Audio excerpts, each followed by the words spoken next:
ሰላም ጤና ይስጥልን። እንኳን ወደ ቻናላችን በሰላም መጣችሁ። ከጥንት ጀምሮ የሰው ልጅ አእምሮ እጅግ ሳያጨናንቅና ሳያነጋግር የኖረ አንድ ትልቅ ጥያቄ አለ። እሱም ከሞት በኋላ ምን አለ የሚል ነው። ሳይንቲስቶች፣ ፈላስፋዎች እና መንፈሳዊ መሪዎች ለዚህ ጥያቄ የየራሳቸውን መልስ ለመስጠት ሞክረዋል። ዛሬ በዓለማችን ላይ ታላቅ ተጽዕኖ የፈጠሩ ታዋቂ ሰዎች ስለ ከሞት በኋላ ሕይወት የተናገሩትን አስገራሚና ጥልቅ ሀሳቦችን በአራት ምድብ ከፍለን እንመለከታለን። እስከ መጨረሻው አብራችሁን ሁኑ።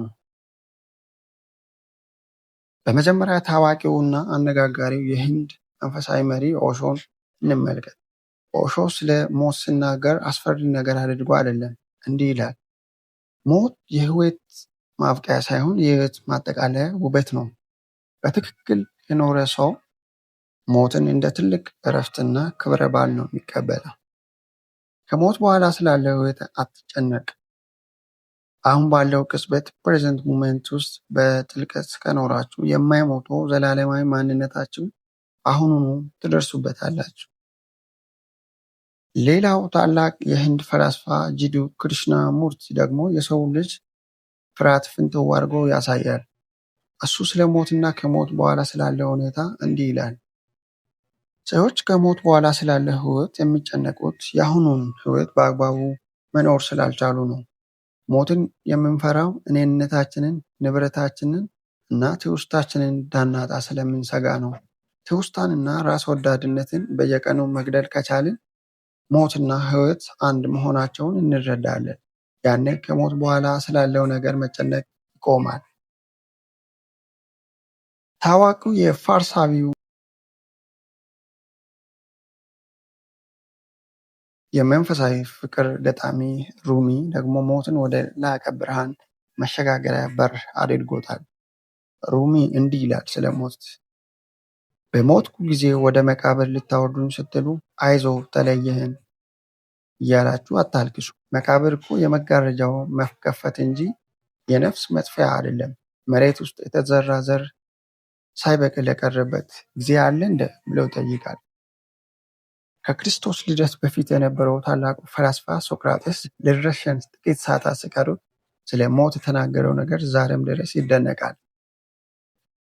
ሶቅራጥስ ከሞት በኋላ ሊረሸን ጥቂት ሰዓታት ሲቀሩት እንዲህ ነበር ያለው፣ ሞት ከሁለት ነገሮች አንዱ ሊሆን ይችላል።